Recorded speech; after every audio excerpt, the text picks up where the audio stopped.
Meus irmãos, nosso coração está alegre na presença de Deus. 15 anos da nossa confederação sinodal. Nós recebemos nessa noite nosso irmão reverendo Márcio. Ele é pastor da igreja presbiteriana na cidade de Utinga e é também o presidente do sínodo Chapada Diamantina. Com alegria receber esse irmão conosco. Quero pedir ao reverendo Abirailto, pastor dessa igreja, para orar pelo irmão, já agradecendo ao pastor dessa igreja, ao seu conselho, pela acolhida calorosa e a liberdade que nos dá como secretário de sinodal de SAF, a liberdade que dá a nossa SAF, a nossa confederação, para fazer toda essa programação no dia de hoje e no dia de amanhã. Nós agradecemos o irmão e pedimos que ele ore, intercedendo pela vida do reverendo Márcio, pregador dessa noite.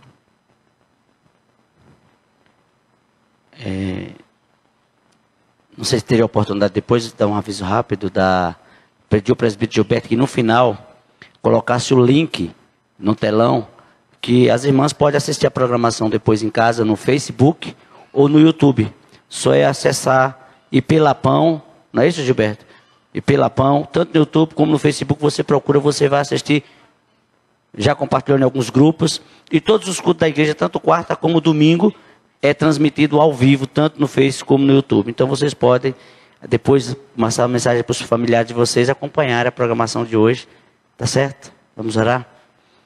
Graças te rendemos, ó Deus, por esse dia que o Senhor fez para que nos alegrássemos e nos alegramos, porque até aqui tem nos abençoado o Senhor. Muito obrigado por esta graça maravilhosa sobre as nossas vidas. Abundante graça, louvado seja o nome do Senhor. Deus, e neste momento onde a Tua palavra vai ser transmitida, aquela palavra que o Senhor já colocou no coração do Teu servo, o Senhor dê graça, intrepidez, ousadia e uma unção nova para transmiti-la e que nós possamos ouvi-la e Deus receber como palavra do Senhor para os nossos corações. Que no nome de Jesus o Senhor leve a nossa mente cativa ao Senhor e que todos que estão ouvindo a Tua palavra aqui na nave do templo e aí nas suas casas, seus lares, através do Face e do YouTube, que o Espírito do Senhor os toque e os transforme e nos transforme para o louvor da Tua glória em nome de Cristo Jesus. Unge o Teu servo, usa o Teu servo como vaso, no nome de Jesus. Amém.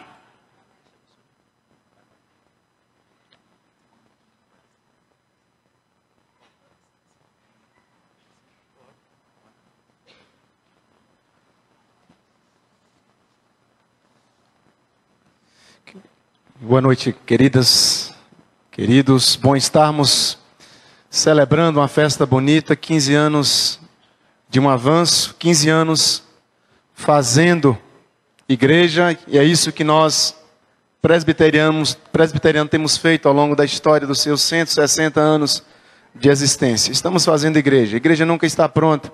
Estamos fazendo SAF, SAF nunca está pronta, e a cada geração precisa de novos referenciais, de novos testemunhos, como bem ensina a palavra do Senhor lá no livro de Hebreus, capítulo 11, os heróis da fé, as heroínas da fé, e assim, logo após entra em cena a nuvem de testemunho, o testemunho que você deixou, o legado que você deixou. Você vai morrer, você não vai ficar muito tempo, 70, 80, 100 anos, quem sabe, mas com certeza o teu testemunho há de falar por muitas gerações, e é isso que é fazer igreja. Louvado seja o Senhor por essa dadivosa homenagem, por esse momento que tem as amadas irmãs de saírem de tão longe para estarmos congregados nessa igreja com o príncipe do Senhor, Jesus Abiraildo, com outro príncipe do Senhor, nosso reverendo Lola, e outros tantos príncipes e princesas que aqui estão nessa noite, simplesmente para fazer a sua debutante, vamos assim colocar, 15 anos todos,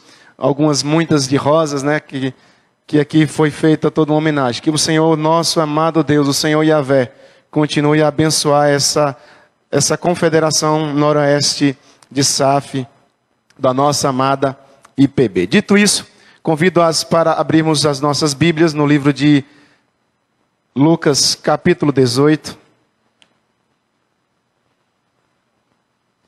Evangelho segundo escreveu Lucas, capítulo de número 18.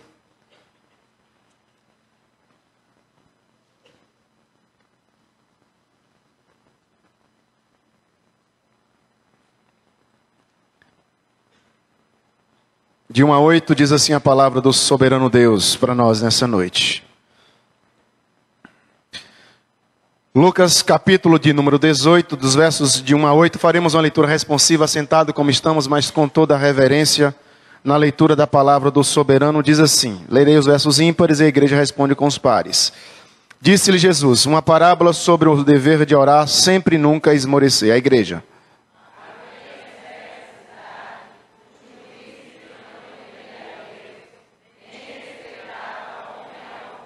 Havia também naquela mesma cidade uma viúva que vinha ter com ele, dizendo, julga a minha causa contra o meu adversário.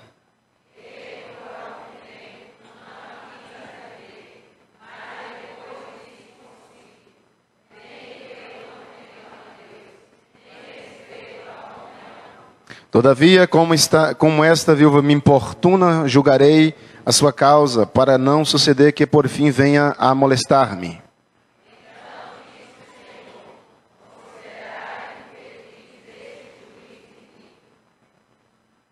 Não fará Deus justiça aos seus escolhidos, que a Ele clama dia e noite, embora pareça demorado em defendê-los?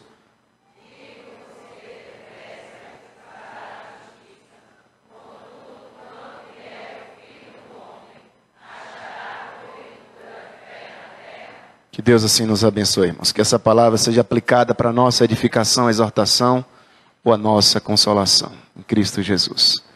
Nossa pátria Brasil, ela tem tomado rumos diferenciados. Nós enfrentamos dias difíceis durante alguns anos, onde houve tantas intervenções por parte do judiciário do nosso país. Mas o fato é que o Brasil, ele é conhecido como o país das impunidades. Um país que sai pelos seus poros tantas impunidades quanto possível. Onde a morosidade da justiça tem dado um ritmo muito lento para a justiça. Gera então no próprio país esse senso de impunidade. Tanto são os casos que acontecem, que aparecem durante a nossa estadia nesse país, que é apresentado pelas mídias televisivas ou de mídias sociais, a respeito das injustiças que são feitas no nosso país. Mas um caso dessas ações, desses muitos atos que aconteceram, chamou e repercutiu muito no nosso Brasil, na nossa nação. E esse caso, ele teve um desfecho interessante. Ele fala sobre uma mulher. E essa mulher, ela tem o nome de Maria da Penha Maia Fernandes. Eu creio que muitas conhecem a história dessa senhora. Ela é uma biofarmacêutica de 62 anos aproximadamente. Ela sofreu muitas agressões. Ela sofreu muitas ameaças, como muitas mulheres do nosso Brasil assim têm sofrido, sido vitimada, tendo tantas ameaças possíveis. Então, essa mulher constantemente sofrendo duras agressões em sua casa, em seu lar, ela permaneceu casada, quieta, sem poder falar nada e sem denunciar aquele que era o algoz, que agia de maneira um tanto leviana com a sua pessoa. Mas então, Maria da Penha, por se calar, por se tornar uma pessoa muda dentro da sua própria casa, e essa situação se tornou algo mais gritante, mais agravante. No ano de 1983, ela sofre uma tentativa de assassinato. E quem produz essa tentativa é o seu próprio marido, o economista e professor universitário Marcos Antônio Viveiros, que atira pelas costas, percebendo que havia um barulho ao quintal, e ele se posiciona um pouco mais atrás dela e dá-lhe um tiro nas costas, deixando-a paraplégica. E essa mulher, depois de 4 meses intenso, numa intensidade de hospitais em hospitais, então ela passando por diversas cirurgias, Maria da Penha volta para casa e sofre uma segunda tentativa de homicídio. Agora o seu próprio marido a quer eletrocutá-la enquanto ela estava tomando banho. Durante 15 anos ininterrupta, o Estado brasileiro não adotou nenhuma medida cautelar efetiva para processar ou para punir o agressor. Por muitas denúncias, por muitas ações que ela fez contra o crime de violência doméstica. Mas o que é interessante é que Maria da Penha não desiste. Maria da Penha, ela apresenta a sua situação à OEA, a Organização dos Estados Americanos, que pela primeira vez, essa veio a acatar uma denúncia de crime contra a violência doméstica. No mês de outubro do ano de 2002, faltando apenas 6 meses para a prescrição do crime, daquele crime contra ela, Marcos Viveiro, seu marido, veio a sofrer a prisão, veio a ser condenado, veio a ser preso por aquele ato.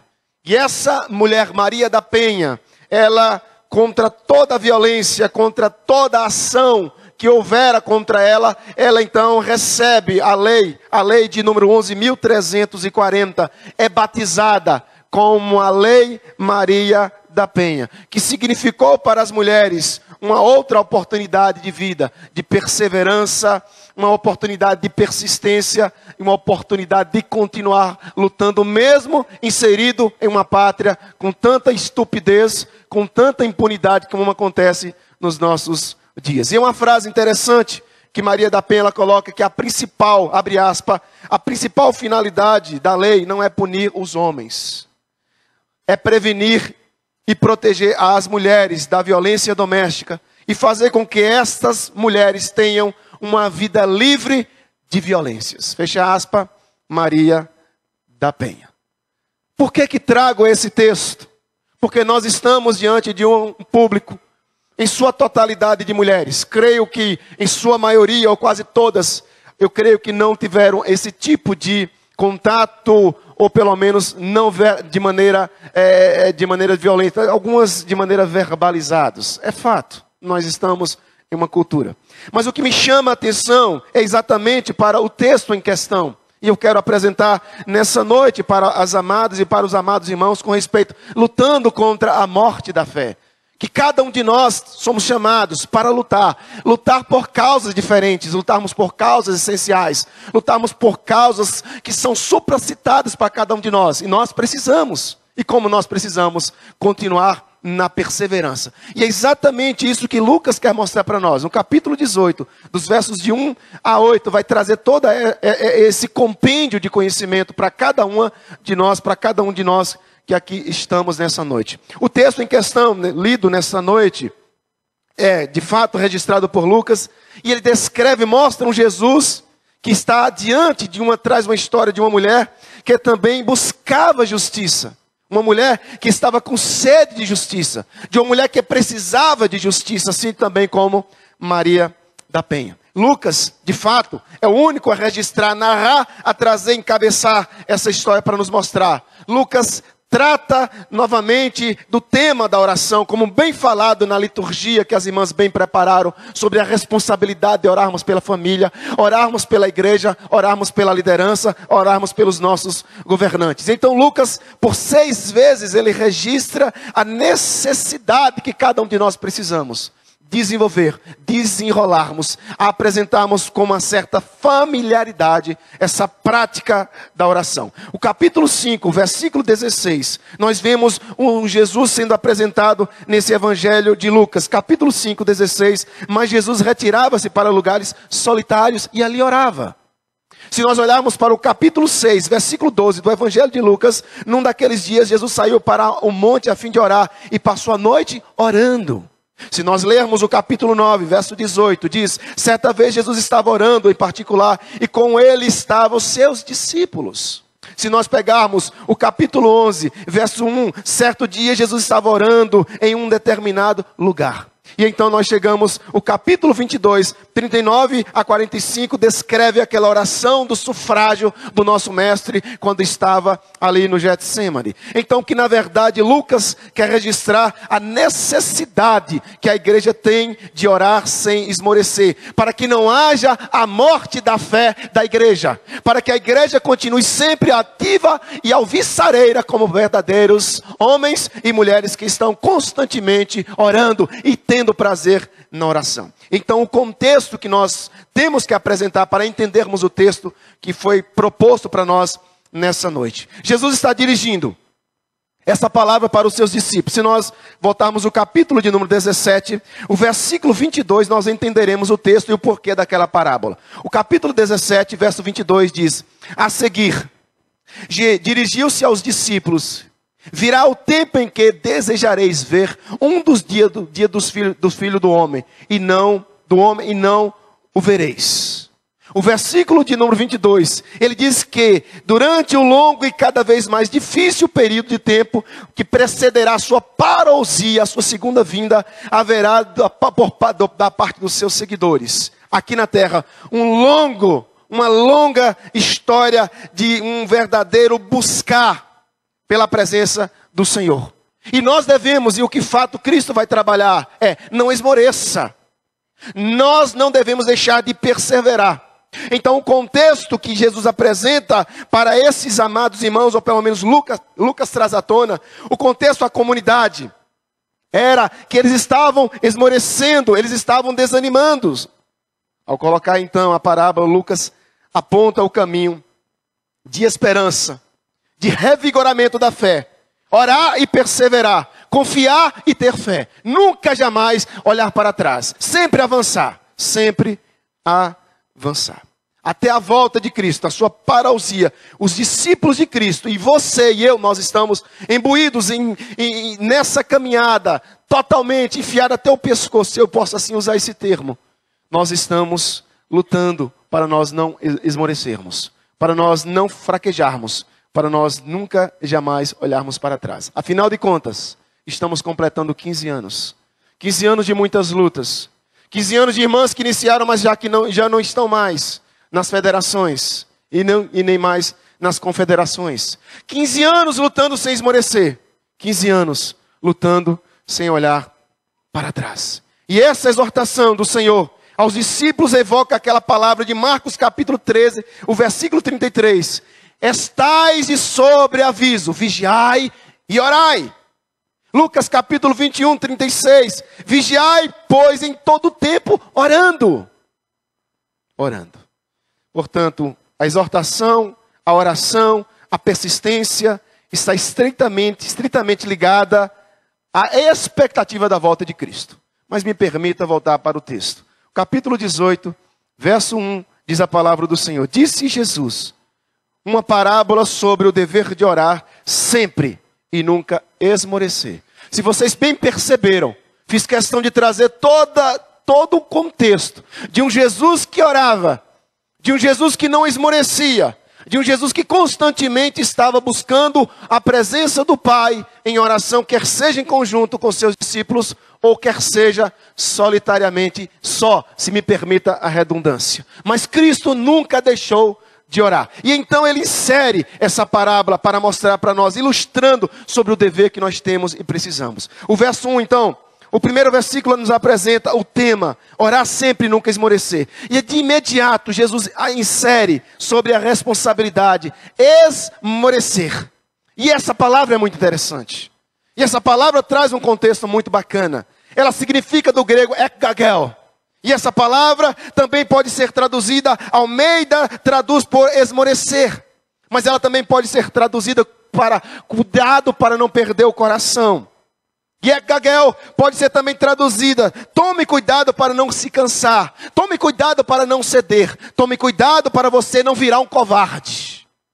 Também encaixa em ekgagel, esmorecer. Cuidado, ora sempre e nunca virá um covarde. Orar sempre e nunca virá ou ceder. Orar sempre e nunca se tornar um cansado. Orar sempre e nunca perder o coração. Mas vamos continuar. Jesus então está dizendo, por mais que as coisas estejam ruins na sua casa, por mais que as coisas estejam ruins na sua saúde, por mais que as coisas estejam difíceis no seu casamento, independente do universo que você foi inserido, as coisas são difíceis. Estão complexas, muito complicadas. Não vire um covarde. Não vire um crente covarde. Lute, persevere, não desista de lutar. E esse verbo só aparece aqui em Lucas e outras 5 vezes nas cartas paulinas. E sempre com esse contexto. Não desista. Tenha esperança. Jesus está voltando. Não vire um covarde. O verbo é gagel ou esmorecer. Nunca esmorecer. Literalmente significa não ceda ao mal. Desanimar. Não desista por causa do poder do mal.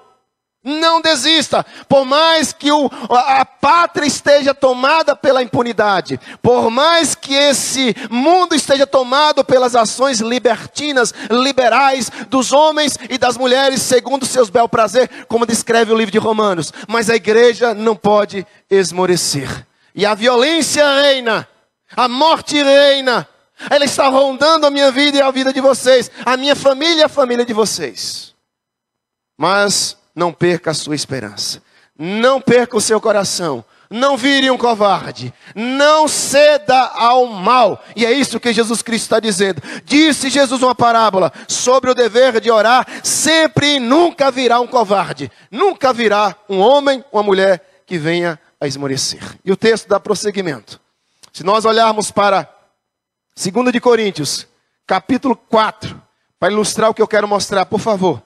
Paulo assim descreve, capítulo 4 de 2 Coríntios. Capítulo 4, por favor, irmãos.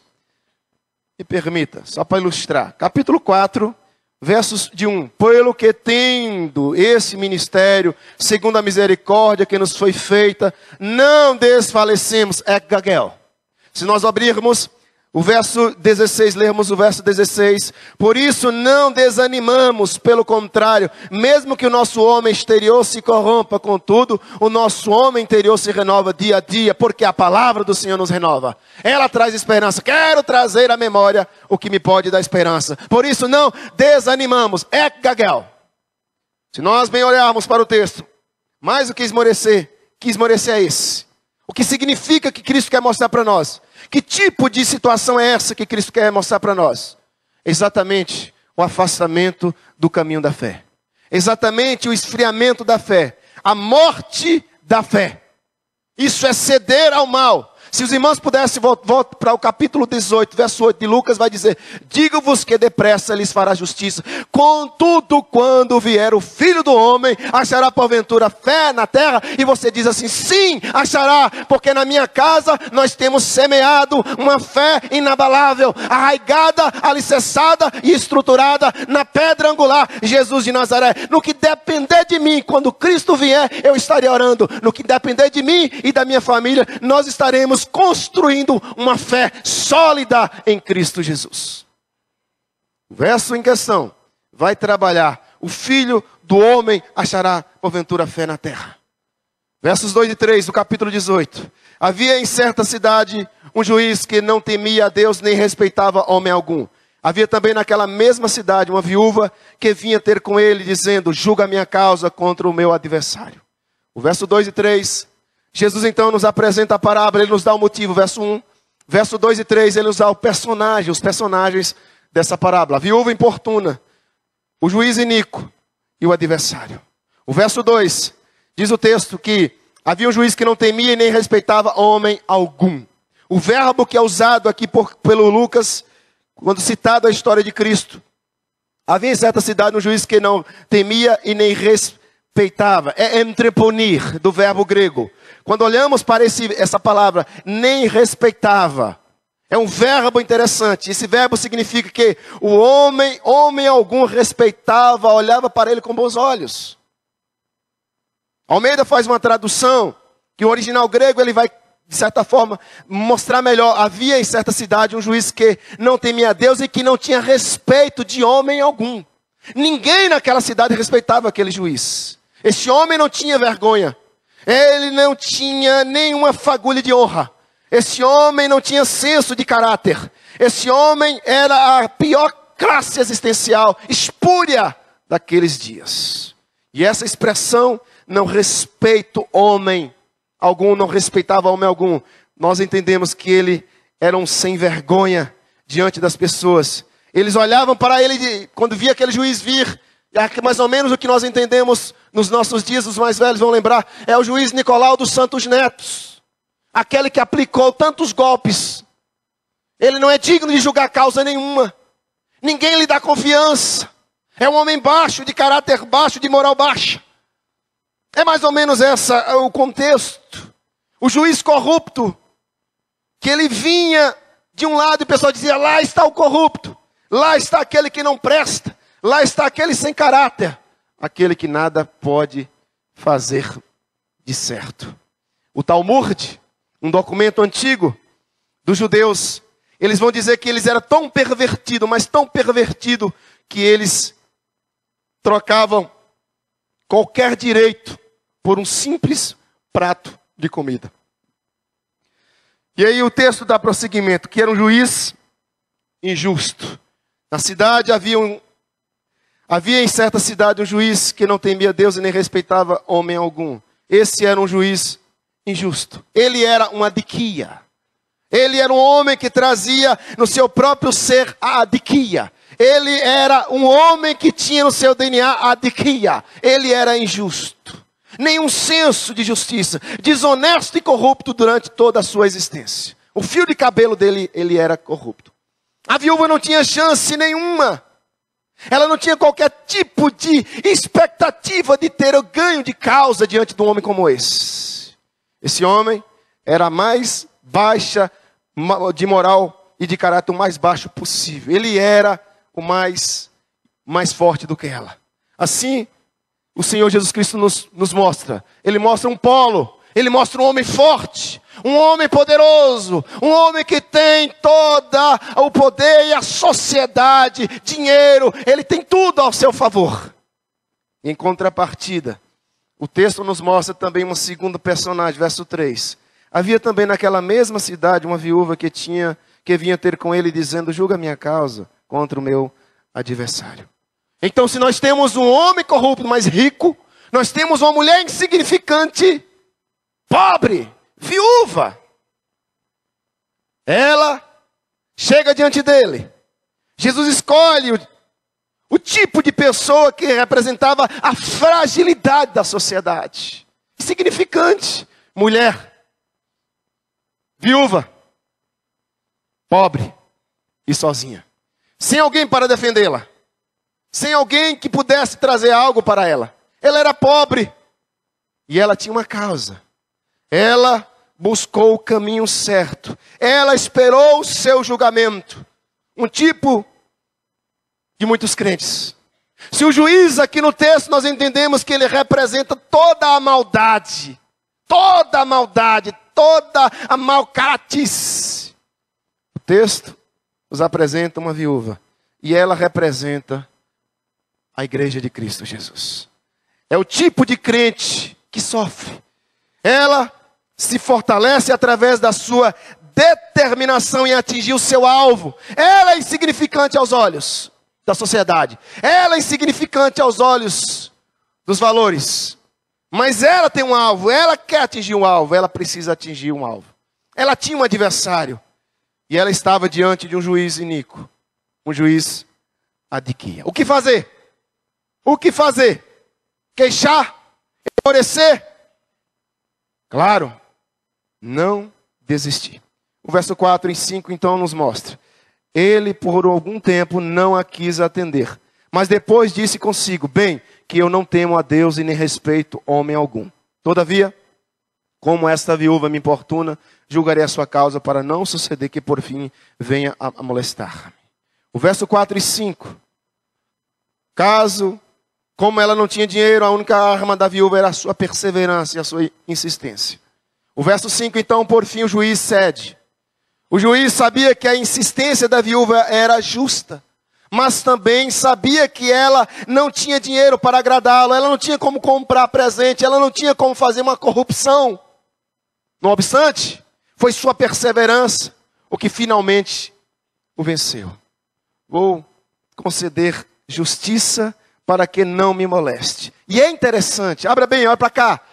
Olha para cá, meus irmãos. E essa palavra, molestar-me, que venha a molestar-me. Paulo ilustra muito bem. Paulo pega esse negócio aqui, é interessante por demais. É o riporiazo, da expressão do grego, que Paulo traz. Significa alguém que ataca com golpes completos nos olhos.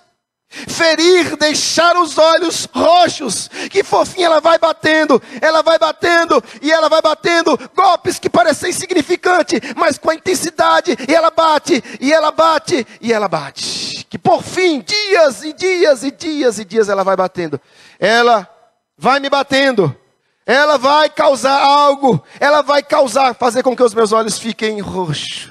Ela está dirigindo a palavra para esse homem para tentar destruir a sua própria mente. E Paulo ilustra isso em 1 Coríntios, capítulo de número 9, por favor, para ilustrar.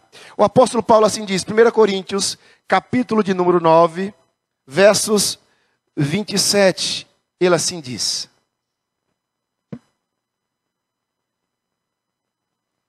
Nove, 27. Mas esmurro o meu corpo e o reduzo à escravidão para que, tendo pregado a outros, não venha eu mesmo a ser desqualificado. Mas esmurro, repare isso, ele passa a mostrar a intensidade, onde lemos esmurro. Paulo queria dizer que mantinha o seu próprio corpo sob controle. Aquela mulher golpeava.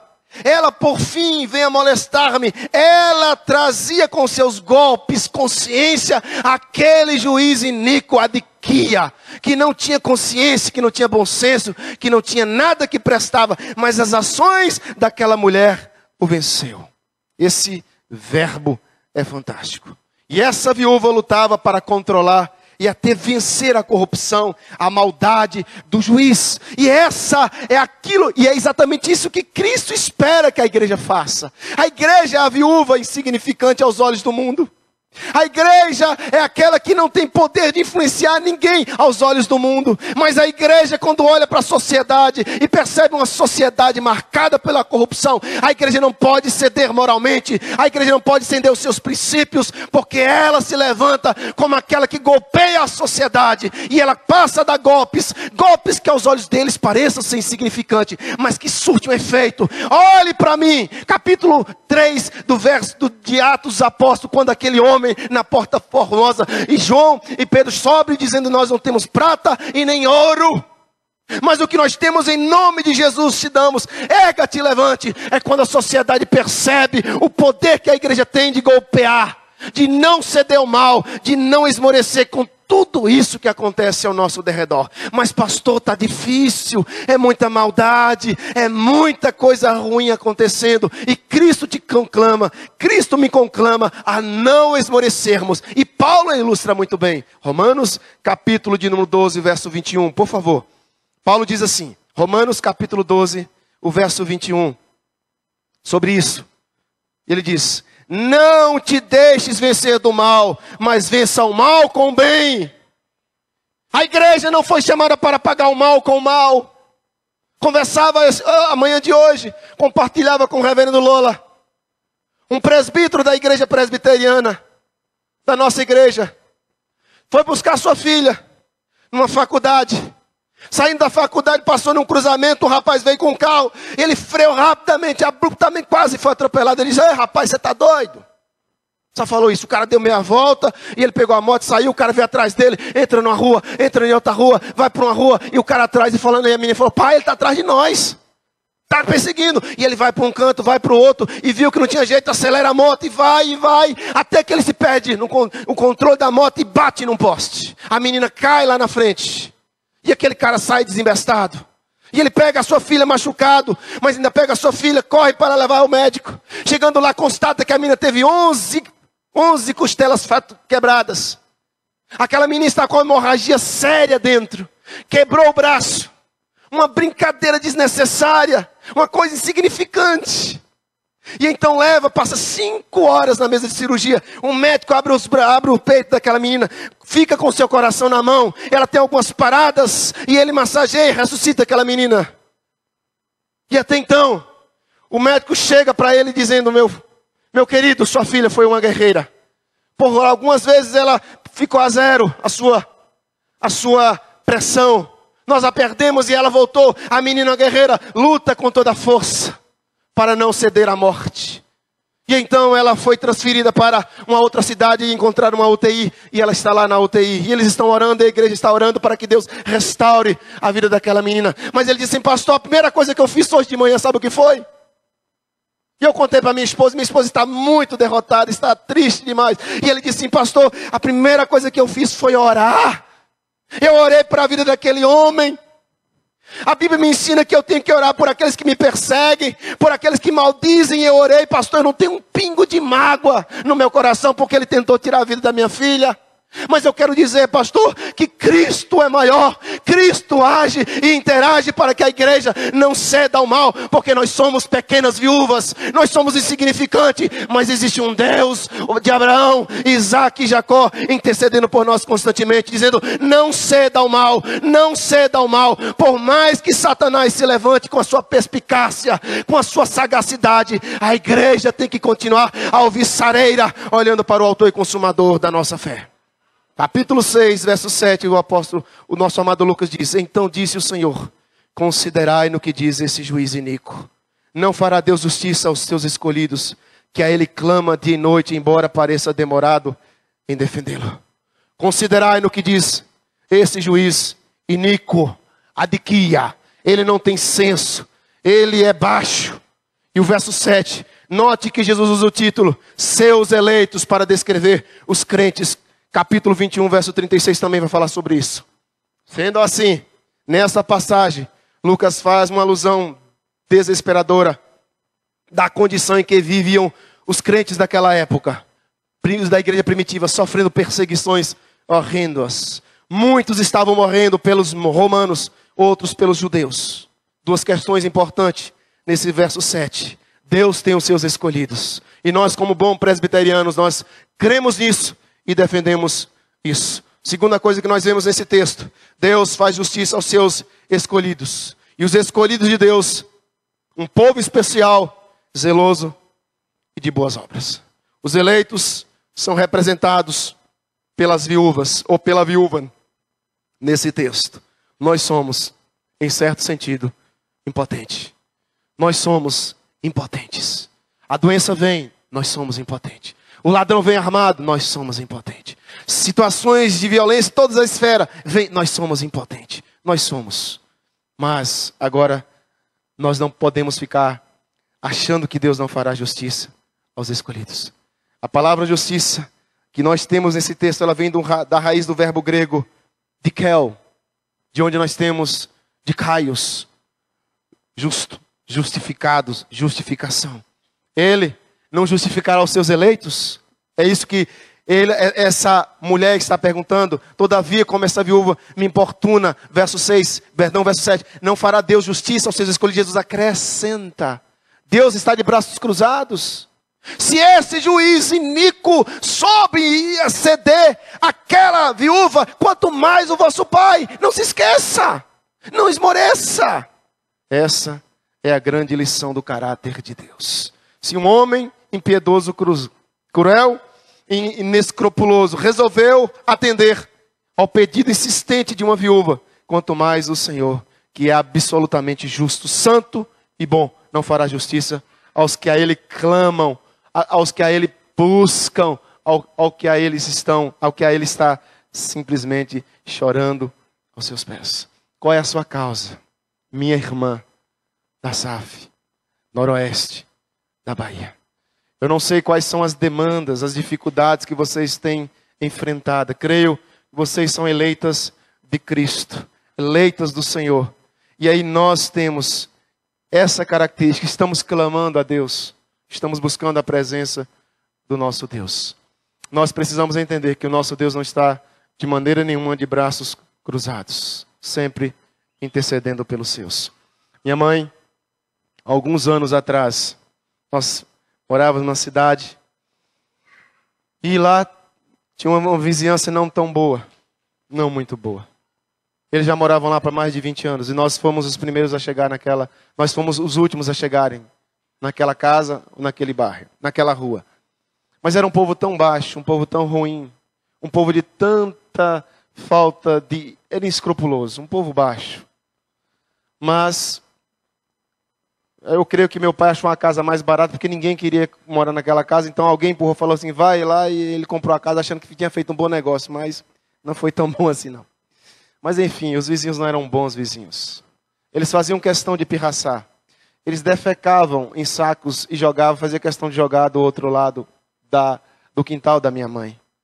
Eles tinham filhos naquela época, filhos extremamente maus, usuários de drogas, gente da pesada. E por várias vezes minha mãe pegava uma pá, abria com a enxada, abria e depois enterrava aquele saco de fezes e dizia: Senhor, eu quero justiça. Mas nunca foi bater boca com ninguém. Nunca referiu, nunca foi à porta daquelas pessoas. E ninguém nunca conseguiu tirar aquelas pessoas. Toda a vizinhança era de mal. Ninguém gostava daquele povo. Ninguém gostava daquelas pessoas. Mas só que eles começaram a mexer com as pequenas viúvas do nosso Deus. E com as viúvas do Senhor, ninguém tasca. Porque a palavra do Senhor nos ensina que nós somos as meninas dos olhos de Deus. Nós somos a delícia do Senhor. Ai daquele que se levantar contra os filhos e filhas do Altíssimo. E minha mãe orou. Minha mãe orava e chorava. Por várias vezes ela sepultou vários e vários sacos de fezes daquelas pessoas. Até então que um determinado dia, eles dormiram, mas não amanheceram, ninguém sabe, encostou um carro, pegaram a mudança e levaram a mudança daquelas pessoas. Eu só me lembro que eu era pequeno, mas eu lembro que foi uma festa naquela cidade, ou naquela rua. Uma festa tremenda na rua. A casa que mais de 30 anos ninguém nunca conseguiu entrar. O pessoal entrava para ver como é que é esse negócio. Que povo ruim, que povo complicado. Ninguém nunca conseguiu fazer. Minha mãe ficou quietinha, não falou nada. Ela vai falar isso depois. Porque a oração do justo muito pode em sua eficácia. As viúvas do Senhor continuam agindo, porque o trono continua preenchido pelo aquele que está sentado no trono de glória. Por fim, meus irmãos, vamos concluir. A chave do versículo 7. Que a Ele chora dia e noite. Somos nós. E é isso que nos leva de volta ao versículo 22 do capítulo de número 17. Somos nós novamente. Estamos ansiosos por causa de Cristo, pela glória de Cristo, pela causa de Cristo. Vivemos com saudade, vivemos implorando: ah, Senhor, volte logo. Assim como Apocalipse capítulo 6 vai dizer: Senhor, não fará justiça. Eu penso que não podemos viver nossa vida cristã distante, longe da luz da segunda vinda de Cristo, da sua parousia. Ainda que pareça demorado, diz o texto, não fará Deus justiça aos seus escolhidos, que a Ele clamam dia e noite, embora pareça demorado em defendê-lo. Pareça demorado, paciente. E existem 3 palavras no Novo Testamento para trabalhar essa ideia de paciente. Pareça demorado. 3 palavras. A primeira palavra que é usada, anexo, do grego. E essa palavra significa tolerância. Não é essa que Lucas coloca aqui. Existe também a palavra hipomones, que é aquela mesma que está lá em Isaías 53. O Cristo sofredor que com paciência suportou toda aquela situação, os flagelos de Deus. Mas Lucas então faz questão de usar uma terceira palavra, que é a macrotímeo. Paciência, demorado em defendê-lo. A palavra macrotímio é uma palavra do grego composta. Macro significa grande. Tímio significa a raiva, a ira. Embora pareça demorado, a grande ira de Deus, por que não sopra sobre esses injustos que estão se levantando contra a igreja de Cristo Jesus? Por que sua grande ira não vem logo? Por que ela está sendo removida? Por que ela está distante? Porque demora em defender os seus eleitos. E 2 de Pedro, capítulo 3, verso 9, nos dá a resposta. Que a macrotímio de Deus, ela precisa esperar até que todos os eleitos de Deus sejam alcançados. Para que nenhum se perca. A macrotímio, a demora de Deus, é a salvação dos eleitos. O que a eles clamam dia e noite. O que ele está esperando? Claro, os eleitos se converterem. Em Mateus capítulo 24, volte algumas páginas. Aí diz o texto sagrado para nós fecharmos. Mateus capítulo 24. Diz assim, verso 12. E por se multiplicar a iniquidade, o amor se esfriará de quase todos. Espero que o seu não. O meu não, de quase todos. Aí vem o verso 13. Aquele, porém, que perseverar até o fim, este de fato será salvo. Perseverança dos santos. Lembram? 5 pontos do calvinismo. E o verso de número 14. E será pregado esse evangelho do reino por todo o mundo, para que testemunhe a todas as nações. Então a macrotímio de Deus virá. Ele tem tolerância. Ele está tolerando porque existem os eleitos de Deus espalhados por todos os 4 cantos da terra. O que isso significa? Que Jesus está pensativo, faz a pergunta: será que quando ele vier, porventura achará alguém persistindo, alguém lutando, alguém que não cede ao mal? Será que você, nós estaremos ainda a lutar contra o mal? Eu penso, se ele voltasse hoje, agora, ele iria encontrar um monte de pessoas que se dizem cristãs, com muito pouco interesse nisso. Nós não estamos muito interessados na volta de Cristo. A volta de Cristo se tornou algo para nós colocarmos muitas vezes para o campo dos mitos, das crônicas, onde muitos já não têm mais, dorme com isso, sonha com isso, almeja com isso, planeja: vou fazer a faculdade da minha filha, vou ajudar minha filha, vou reformar minha casa, vou comprar uma fazendinha, vou comprar um sítio, vou comprar um apartamento. Mas se Cristo não voltar, eu vou desfrutar. Mas a minha oração é que Cristo volte. O servo genuíno nunca perde o foco sobre Deus, nunca perde a sua confiança na volta de Cristo Jesus. E o Senhor está nos ensinando isso de uma forma prática. Quando ele vier, porventura encontrará fé na terra. A minha expectativa, ardente expectativa, é que 15 anos completados por esta sinodal, alcance mais 15, mas não completar por completar, porque tudo tem que ter metas e propósitos. Por que nós nos reunimos como SAF? Por que nós nos reunimos como Igreja do Senhor Jesus Cristo? Porque nós somos os pregadores da segunda vinda de Cristo. E essa é a razão dessa igreja estar de portas abertas. E essa é a razão porque essa igreja tem escolas, escolas e alunos. Porque ela tem que ser aquela que levanta como a atalaia, como um verdadeiro baluarte da verdade. Olhe para nós. Somos insignificantes, sim, mas aquele que está sentado no trono intercede por nós. Cuidado com a morte da sua fé. A viúva não tinha nenhuma chance contra ele, pois as qualidades desse homem eram as mais baixas possíveis. Ele era mais forte do que ela. Assim como o mal em nossos dias parece ser mais forte do que nós. Assim como o mal parece ser gigantesco. E é preciso cuidar o seu coração para você não virar um covarde. Lembre-se do verbo egagel, que está nesse texto, que significa: não se torne um cansado, não ceda ao mal, não vire um covarde. Continue orando, continue perseverando. É preciso cuidar do seu coração. E eu quero fazer três aplicações rapidamente. Primeiro, Deus tem um povo escolhido exclusivamente seu. A igreja de Deus, a igreja de Cristo, é esse povo. Quer aceite ou não, quer venha pregar isso ou não, Deus tem os seus eleitos, e ponto final. É a Bíblia que está dizendo que se você quiser, alguém de repente não concorde, brigue com a Bíblia. Segundo, o povo de Deus tem problemas que somente Deus pode solucionar. E há causas impossíveis para nós que somente Deus pode resolver. E isso através da oração. Somente através de uma vida de piedade, busca pela palavra e constante oração. Terceiro, Deus ordena que o seu povo ore perseverantemente a Ele, até que a causa seja resolvida. E aí tem um adágio popular que diz: água mole em pedra dura, tanto bate até que fura. E a prova viva disso é Maria da Penha, no que diz respeito a esse âmbito humano. E ela conseguiu seus objetivos. Nós temos uma SAF que completa 15 anos. Quais os objetivos para a próxima década? Aí você diz assim: pastor, eu não sei se eu estarei aqui. Mas não importa, semeie. Há um ditado que diz: quem planta tamareiras não comem tâmaras. Porque as tamareiras só dão seus frutos depois de 100 anos.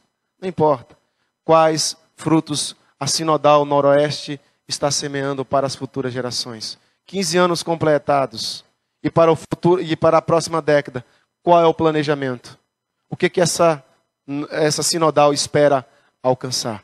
Espero que, dentre os muitos assuntos pautados, esteja nunca esmorecer de continuar esperando a volta de Cristo Jesus.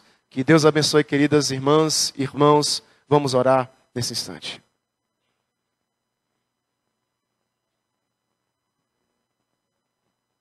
Senhor nosso Deus e Pai que estás nos céus, santificado seja teu nome. Venha a nós teu reino, seja feita a tua vontade, ó Deus, na vida de cada uma dessas minhas irmãs, meus irmãos que aqui estão, Senhor Deus. Imbuídos como eu na mesma luta, no mesmo labor. Ó Deus, de nunca esmorecermos, de nunca cedermos às ações do mal, nem da carne, nem do diabo. Continue a abençoar, ó Deus, a vida da nossa irmã Noaci, Senhor Deus amado. Que o Senhor derrame bênção como a presidente e sua diretoria, Senhor. Abençoe a vida da tua serva. Meu Pai, abençoe também a vida do nosso irmão. Ó Deus, o reverendo Jorge Lola, Senhor Deus, que tem sido um secretário presente na vida dessas irmãs. Ó Deus, amor, tem misericórdia. Também da nossa irmã Maria Ribeiro, que gentilmente se faz presente nessa noite. E continue a abençoar a vida da tua filha, Deus amado, a vice do Nordeste. Abençoe cada irmã, cada presidente de SAF, de federação, que aqui também está presente, Pai amado. Meu Deus, não deixe ninguém, teus servos, esmorecerem na fé, mas que eles continuem sempre ativos, alvissareiros, ó Deus, andando de maneira altaneira sobre os montes. Mas em especial também eu coloco a vida do conselho dessa igreja, a vida do príncipe desta igreja, Deus amado, o nosso irmão reverendo Abirailton, que o Senhor continue a dar-lhe discernimento, intrepidez, para continuar instruindo esse rebanho na segunda volta de Cristo Jesus sem esmorecer. Abençoe cada membro dessa igreja, cada congregante, cada pessoa que está, ó Deus amado, nesse congresso. Para a honra e glória do teu nome, assim oramos, agradecidos pelo que já aconteceu até aqui, em nome de Jesus. Amém. Deus abençoe, irmãos, e assim eu devolvo a palavra.